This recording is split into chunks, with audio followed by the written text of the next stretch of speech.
Հարգելի հետևորդներ, ես նշեմ, որ հակակոռուպցիոն դատարանում ընթանում է Հանրապետական կուսակցության փոխնախագահ Արմեն Աշոտյանի գործով առաջին դատական նիստը։ Դուք տեսնում եք դատարանի դիմաց հավաքված նրա համախոհներին, քաղաքացիների նաև նշեմ, որ հակակոռուպցիոն դատարանում այս պահին խայտառակ իրավիճակ է, մեծամասամբ մարդկանց նիստերի դահլիճ թույլ չեն տալիս մտնել, պատճառաբանելով, որ տեղ չկա, լրատվամիջոցները ևս բոլորը հնարավորություն չունեն ներսում լինելու և լուսաբանելու, և ակնհայտ է, որ սա հակակոռուպցիոն դատարանի կողմից միտումնավոր է արվում, որովհետև հասկանալի է, չէ, որ հանրային հետաքրքրություն ներկայացնող աղմկահարույց գործ է և բոլոր լրատվամիջոցներն էլ ցանկություն էին հայտնելու լուսաբանել այն և առնվազն լրատվամիջոցների նկատմամբ դրսևորվել է խտրական մոտեցում, մի մասին թողնելով, իսկ մի մասին ոչ, հրանտ դուք էլ այստեղ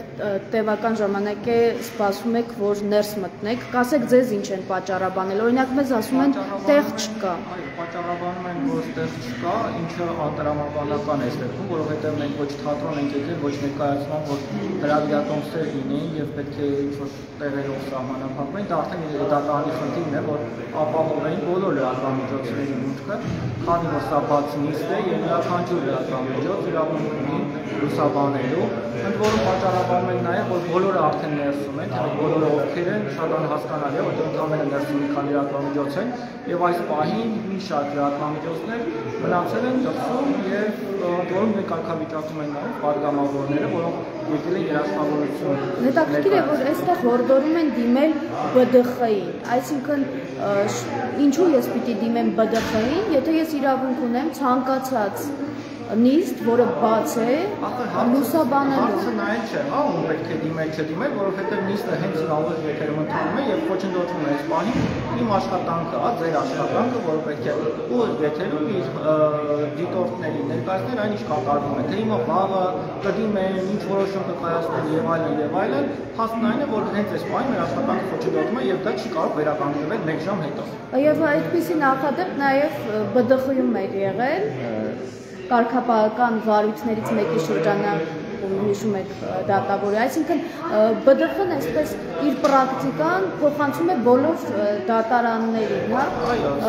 կոնկրետ քաղաքականություն է։ Սա նշանակում է, որ տեխնիկական խնդիր չէ, այլ հատուկ նպատակ է հետապնդում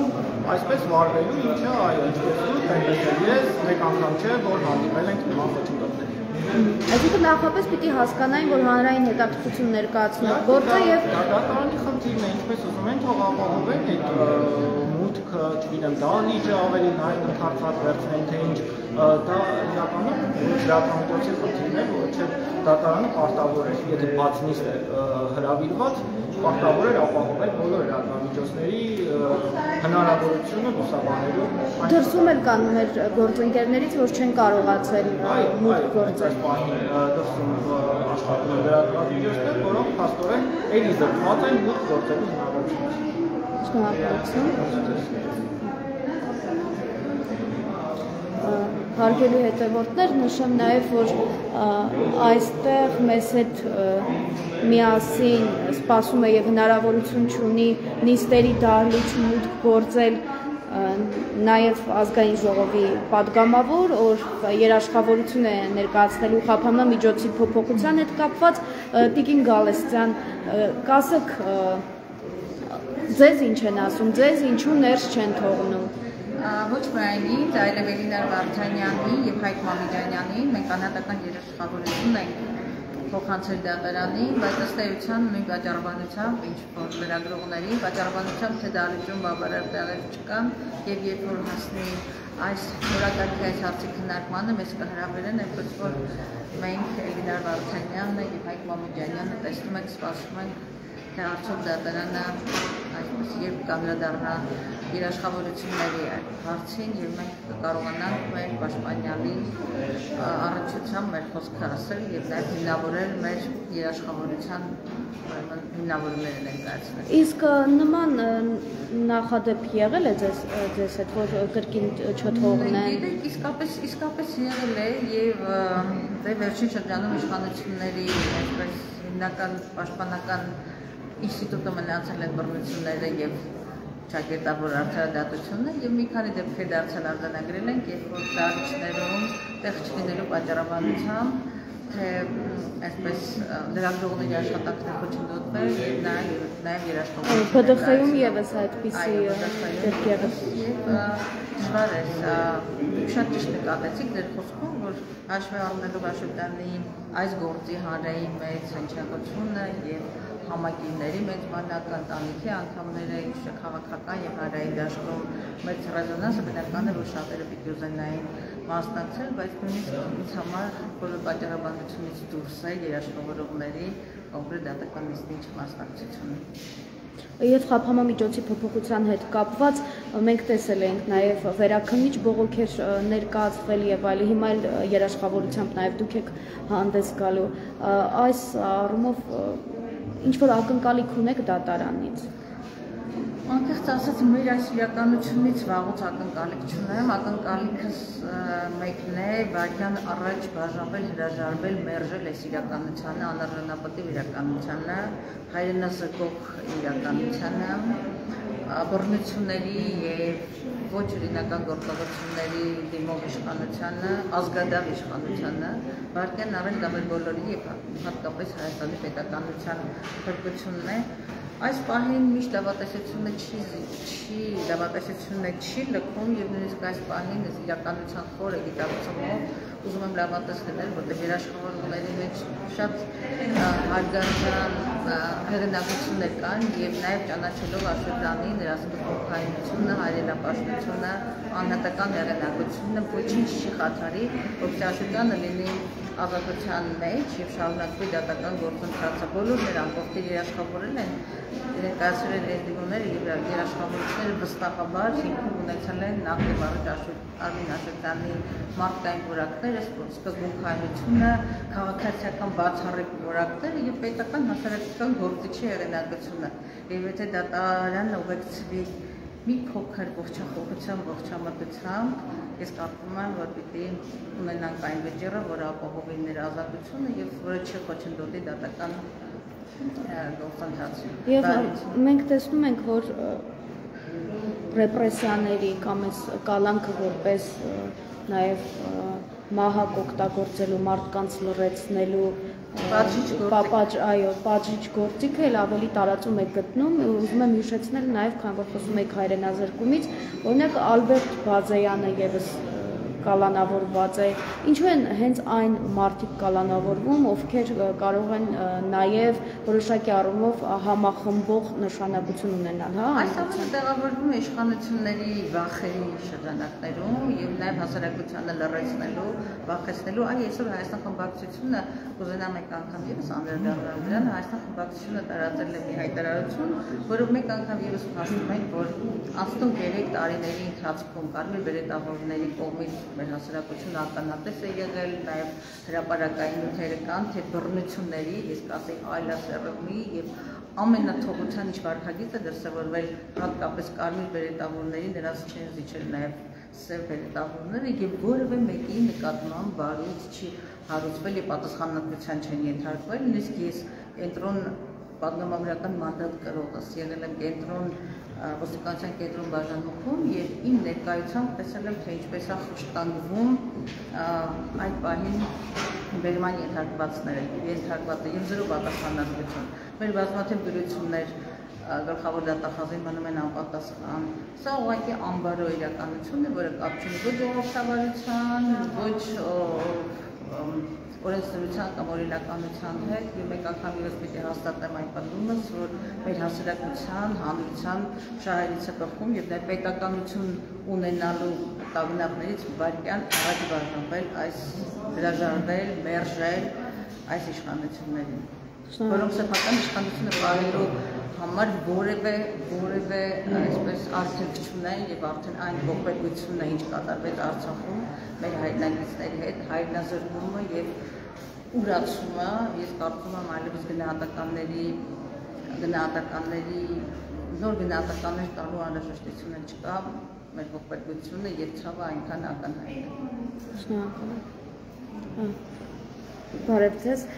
դուք եւս երաշխավորություն եք ներկայացնելու խափանման միջոցի փոփոխության հետ կապված եւ եւս հնարավորություն չունեք ներսում գտնվելու։ Ինչու է դատարաններում այս վարքագիծը արդեն դառնում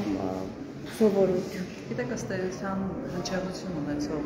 գործերով դատական քննության ժամանակ սովորաբար ընտրում են այնպիսի դատիչներ, որը հնարավորություն չի տա հնարավորինս շատ մարդկանց մասնակցել կամ ներկա գտնվել դատական նիստին։ Այո, դատական նիստի սկզբից այստեղ ենք ես եւ իմ գործընկերները, պատրաստվում ենք անձնական երաշխավորություն տալ Ամեն Աշոտյանին եւ ըստ էության մենք սպասում ենք այս պահին միջանցքում, մինչեւ կհասնի գործընկերությունը եւ մեզ կհրավիրեն նիստերի դահլիճ։ Մեզ եւս ներս չեն թողնում պատճառաբանելով, որ տեղ չկա, բայց ըստ էության իմ գործունեությունը խոչընդոտվում է, որովհետեւ եթե աղմկարուց գործ է եւ նիստը բաց է, ես կարող եմ շատ հանգիստ լուսաբանել նիստի ցանկացած հատվածը։ Գիտեք, եթե խոսքը գնար այնպիսի պետության մասին, որտեղ ժողովրդավարությունը ամեն օր մեր աչքի առաջ չի ոտնահարում, այդ դեպքում մենք կխոսեինք իհարկե լրագրողների իրավունքների մասին, մենք կխոսեինք հրաժարական մանդատ ունեցողների իրավունքների մասին եւ այլն։ Բայց մեր երկրում մենք վերջին տարիներին անընդհատ ականատես ենք լինում, թե ինչպես է ոտնահարվում ժողովրդավարությունը, ինչպես է ոտնահարվում արդարադատությունը եւ ըստ էության մնում է զուտ բարձրաձայնել այդ խնդիրը, որը որևէ կերպ լուծում չի ստանում։ Այո, այս պահին լրագրողները պետք է հնարավորություն ունենային լուսաբանել դատական նիստը, որը տրամված է եւ այսպիսի խախտումները այո լրագրողների եւ խոսքի ազատության իրավունքի խախտում է։ Բայց մենք ապրում ենք այնպիսի Հայաստանում, որտեղ այլևս սովորական է, այլևս այսպես զարմանք չի առաջացնում իրավունքների պարբերական խախտումները։ Եվ խափանման միջոցի փոփոխության հետ կապված դուք որևէ ակնկալիք ունեք երաշխավորությունը ինչ որ բան այս առումով փոխելու է, որովհետև եթե ընդդիմությունը նշում է, որ Արմեն Աշոտյանը քաղբանտարկյալ է, ապա որոշողը ամենևին էլ դատավորը չէ։ Գիտեք, ես ցավով պետք է արձանագրեմ եւ վերջին մի քանի տարվա ընթացքում անընդհատ խոսում եմ այդ մասին, որ իշխանությունները դատական համակարգը դարձրել են իրենց համար գործիք եւ հատկապես քաղաքական գործերի շրջանակներում դատական համակարգը սպասարկում է բացառապես իշխանության շահերը։ Այս ազգական երաշխավորության հետ կապված, եթե ասեմ, որ ես այնքան միամիտ եմ, որ հավատում եմ, որ դատարանը առանց իշխանությունների ցուցումների որոշում է կայացնելու, թերևս սխալ կլինի, բայց ես կարծում եմ, որ պաշտպանական կողմը պետք է օգտվի բոլոր հնարավորություններից կալանք որպես խափանման միջոցը փոխելու անձնական երաշխավորությունը այդ տարբերակներից մեկն է, որովհետև էլի երևի թե կրկնեմ իմ խոսքը, որ պարբերաբար եմ ասում, Հայաստանի Հանրապետությունում կալանքը դարձել է մարդկանց պատժելու միակ միջոցը, կալանքը դարձել է մարդկանց ահաբեկելու, վախեցնելու միջոցը եւ թերևս մենք դեպք էլ ունենք նաեւ կյանքից զրկելու Արմեն Գրիգորյանի դեպքը։ Այո, Արմեն Գրիգորյանի դեպքը ըստ էության վկայում է այն մասին, որ նույնիսկ կալանքը կարող է հասցնել կալանքի տակ գտնվող անձի համար մահվան ելքի։ Եվ այստեղ իհարկե պետք է անպայման նշեմ այն հանգամանքը, որ այս պահին սեպտեմբերի 19-ից հետո 40-ից ավել Հայաստանի Հանրապետության քաղաքացիներ կալանք են կրում, այսինքն որպես խափանման միջոց նրանց նկատմամբ ընտրված է կալանքը իրենց հավաքների ազատության իրավունքը իրացնելու համար։ Այսինքն սա ստեղծում է մի հնարավորություն, որը սպառնալիքի մթնոլորտ կստեղծի մարդկանց մոտ, որպեսզի վերջիններս նույնիսկ խուսափեն իրացնել իրենց սահմանադրական իրավունքը, այն է հավաքների ազատ իրացման իրավունքը։ Եվ այս պահին ընդ որում շրջանառվող տեղեկությունների համաձայն եւ նվարաշեն հրակատարողական հիմնարկում եւ արմավիր հրակատարողական հիմնարկում այլևս տեղ չկա նախնական կալանքի տակ գտնվող անձանց համար։ Այսինքն պատկերացնում եք, թե ինչպիսի պետություն է դարձել Հայաստանի Հանրապետությունը, որտեղ մարդուն պատժելու համար, մարդուն ահաբեկելու համար, ուրեմն քաղաքական հայացքների համար պարտադիր կիրառում են կալանք։ Այսինքն սա մահակ է բոլորի գլխի։ Շնորհակալ եմ։ Հարգելի հետևորդներ, ես հիշեցնեմ, որ մենք գտնվում ենք հակակոռուպցիոն դատարանում, այստեղ ընթանում է Հանրապետական կուսակցության փոխնախագահ Արմեն Աշոտյանի գործով առաջին դատական նիստը, նշեմ, որ այստեղ ըստ էության չեմ վախենա այս բառը ասելուց, խայտառակ իրավիճակ է, որովհետև որևէ պայման ստեղծված չէ, որպեսզի մարդիկ կարողանան հետևել դատական նիստին, ավելին լրագրողների մասնագիտական աշխատանքը եւս խոչընդոտվում է, օրինակ մեզ ներս չեն թողնել պատճառաբանելով, որ տեղ չկա, լրագրողներ ներսում կան, այսինքն որևէ մեկը իրավունք չունի խոչընդոտել իմ մասնագիտական գործունեությունը եւ պետք է ըստ էության հաշվի առնեին, որ սա հանրային հետաքրքրություն ներկայացնող գործ է եւ պիտի այնպիսի պայմաններ լինեն, որպեսզի բոլոր լրատվամիջոցները հնարավորություն ունենան լուսաբանեն, այլապես հասկանալի չէ, թե ինչպես են որոշում, որ լրատվամիջոցը կարող է ներս մտնել, իսկ որը ոչ։ Նշեմ, որ այլ գործընկերներին եւս հնարավորություն չեն ունեցել ներս մտնելու։ Դուք հիմա տեսնում եք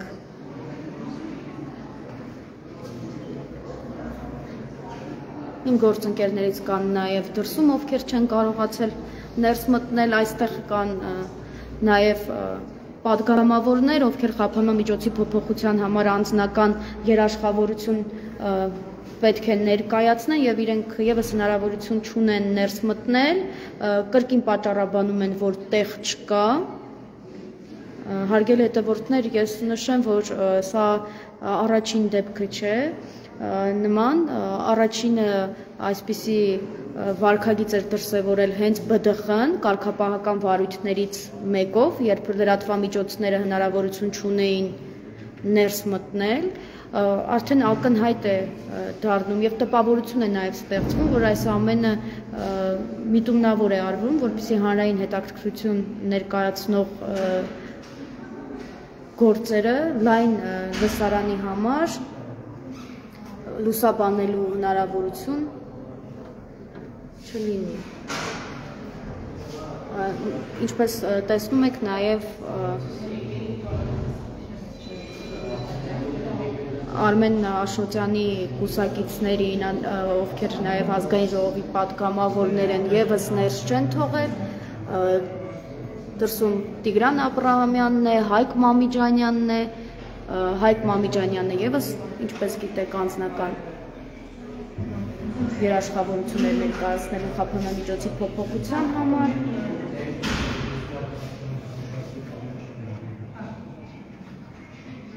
Քաղաքացիներին եւս թույլ չեն տալիս ներս մտնել եւ հետեւել